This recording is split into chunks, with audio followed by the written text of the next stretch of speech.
ఈ ప్రశ్నను మనం పరిశీలిద్దాం ఒకసారి. షల్మా అనే ఆమె తనకున్న మొత్తం సొమ్ములో 5/6 వంతును, అది 55,000 బ్యాంకులో వేసిందట.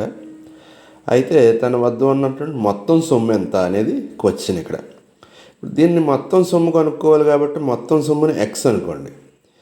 ఇందులో 5/6 వంతు అంటే 55,000 బ్యాంకులో వేయడం జరిగింది. అంటే 55,000 రాసాం. అంటే మొత్తం సొమ్ములో 5/6 వంతు, మొత్తం సొమ్ము కాదు ఇది. అంటే 5/6 into X is equal to 55,000. ఇప్పుడు ఎక్స్ అంటే మొత్తం సొమ్ము కావాలి అంటే మనకి X is equal to 55,000 into ఈ 5/6ని ఇటువైపు నుంచి ఇటువైపుకి ట్రాన్స్పోజ్ చేస్తే మనకు వచ్చే 6/5 అవుతుంది.